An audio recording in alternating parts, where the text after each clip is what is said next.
Hello everybody, welcome back to Nomasburg.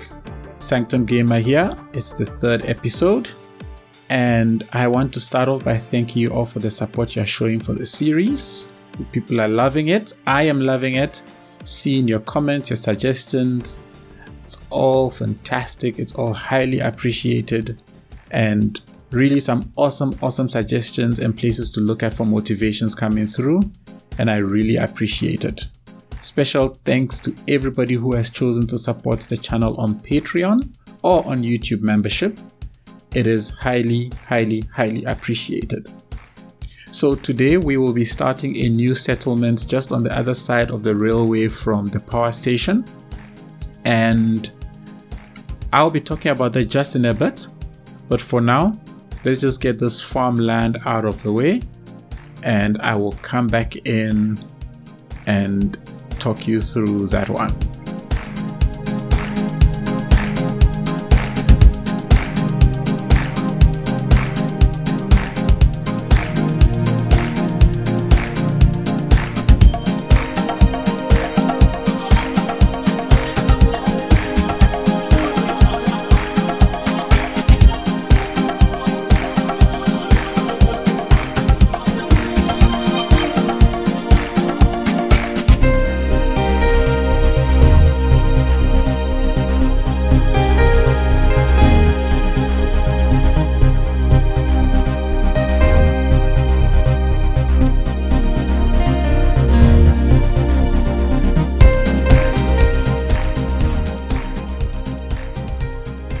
Alright, so here we will be starting that new settlement, and I wanted this place to have a slightly more denser residential looking area. So I wanted this to have a lot of houses kind of clustered together, and this is supposed to be a slightly, in quotes, bigger town than the previous one, and will end up having a few more amenities than the last one did.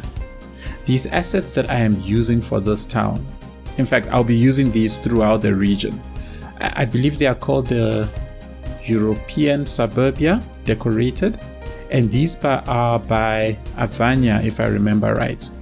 And they are the perfect type of assets that I love using because they come sort of pre-detailed with all these hedges in between, some decals already laid down, and some props in the backyard and stuff. Now, these really make my job easy because all I have to do is add, a few more decals here and there, a few more props, and I have this nice looking neighborhood. They are a real way of building neighborhoods fairly quickly that still look really good. Here along the river where the houses are, I wanted to put a quay to kind of prevent or stop water from flooding, people's houses, because that would suck. But I wanted it to look a little bit natural, so I didn't want a concrete quay like you would see in a big city. So I used this nature reserve path, which kind of works like a road. So once you lay it down, you can actually elevate the ground. So by putting that there and elevating the ground, it makes it look like it was put there intentionally. And then by placing these breakwater rocks all along the edge, it gave the place a slightly more natural look to it, allowing, vegetation to grow. And I think it really makes the whole place look a bit more natural, and that the people that built this actually kept, the aesthetics of the place in mind. So we will place down a whole lot more of these houses around this area. Initially, I had wanted to build out this entire settlement, keep on sort of going down the river all the way out till it was complete. But it left a massive gap between the settlement and the previous town. So I decided to change tacks a little bit and rather fill out the gaps between this new area and the area we built in the last episode. And then in the next one, we will spend time actually focusing on completing this town. So here we will build a few more houses and then a few additional farms that will work their way all the way to where we built the church in the last episode. So one of the things that I wanted, or the sort of look that I wanted Nomasburg to also have, is even though this is a farming community, I wanted it to also look like it is out of season in terms of farming. So I have a lot of farmlands that are bare, like you saw in the first farm that I built in the episode, which is actually here to the top right of the screen. Is that a lot of the places the farmers have already not cultivated the land, but they have harvested. There's the word. They've harvested all their crops from the land, but there are still places where some plantations are happening, like is evident on screen right now. So I wanted a nice mix of the two. So you're gonna see places of like massive bare lands. That's to indicate that, you know, that place has already been harvested. And there'll be places where there are plantations, indicating that these are areas that are, or these are crops that are still in season, and they are still being farmed. So for the next while, we will continue to fill out that land, and then I'll come back, well, not come back in, but I'll talk about a new technique that I kind of saw somewhere on Google Maps. I can't remember which country I saw it in, but it was a nice technique for building out farms for areas where I wanted a lot of farms, but at the same time I wanted it subdivided nicely, just to show like that it's owned by, say, one person, but they have subdivided the land in such a way that they can have multiple plantations in the same area.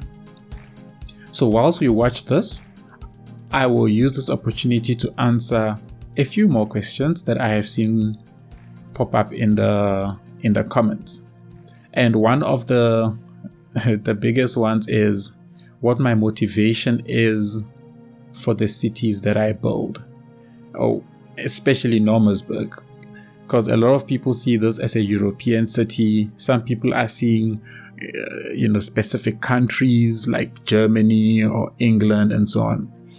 And the truth behind my motivation for Nomasburg is not really a specific country, but it's more of a theme, and that theme being a rural theme. So what I tend to do is I like to look at various places around the world, be it places in Europe, be it places here in Africa, be it places in South America, places that have a lot of rural-like areas. And whenever I see something that kind of resonates with me, I would take inspiration from that. So I try not to attempt to build a specific country look and feel. To be honest, I'll probably fail miserably at it. So instead, I like the idea of taking a theme and then working on that theme. Examples is that Little Town was themed after a holiday destination type place, close to the coast and stuff like that. City of Tando is themed after a dense suburban city, stuff like that. Nomasburg is themed after a rural settlement. So it is awesome if you see places that look like your country. That is great, because I probably got some inspiration from there. Or it could just mean that an area in your country looks very similar to another country. And I really like the idea that people see different things in my builds. I think it's awesome, and it's really the sort of vibe that I'm trying to go for. Next question is the left-hand traffic. Now, there's always this debate, or people always saying, oh, the cars are driving on the wrong side of the road and so on. The truth is that for me, they are driving on the right side of the road. Here, where I live in South Africa, we basically have left-hand traffic. Our steering wheels are on the right-hand side, and that is what makes sense in my mind. If I attempt to do something else, I'll probably mess it up completely. It just does not look right to me. I'll get all my roundabouts going in the wrong direction, and everything then just looks wrong. So I am using left-hand traffic simply because it's what makes sense to my mind. It's what I am used to. And yeah, that's it, really.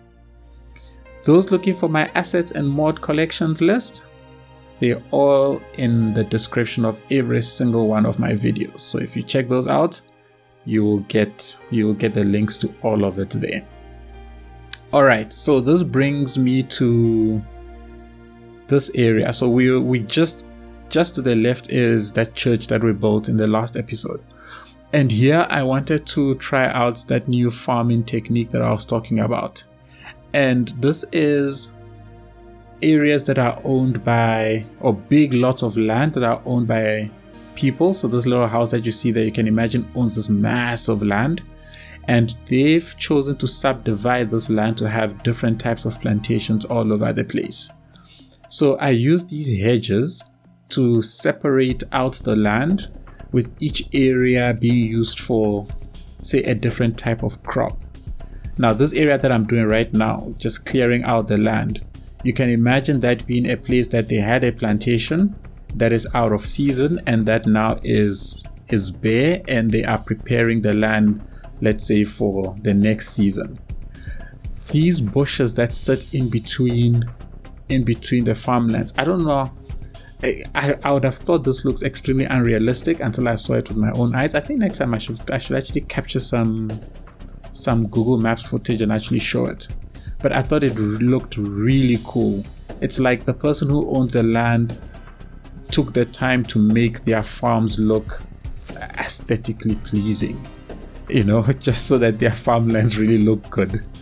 So I thought this technique of doing farms was really nice. It makes it look like it is one sort of coherent piece of farming that's taking place there, and the farmers have really just taken the time to separate everything out quite nicely.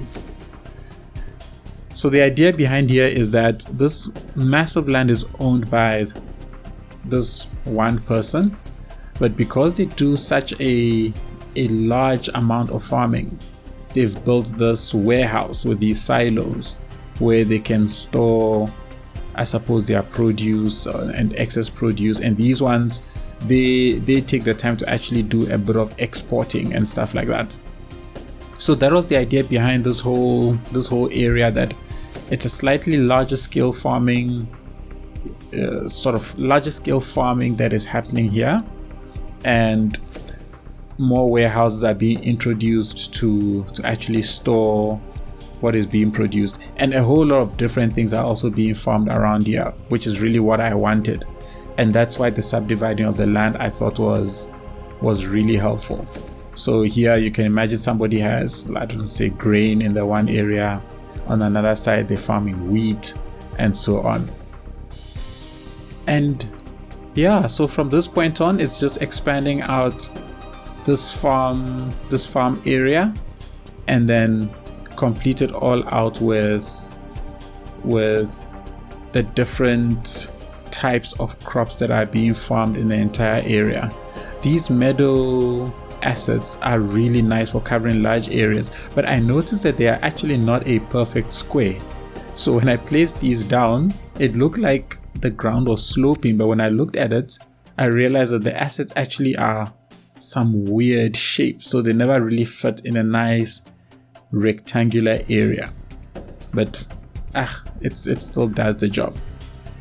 And now here we will start crossing this railway and preparing ourselves for heading towards one of the big towns, which we will be tackling in the not so distant future.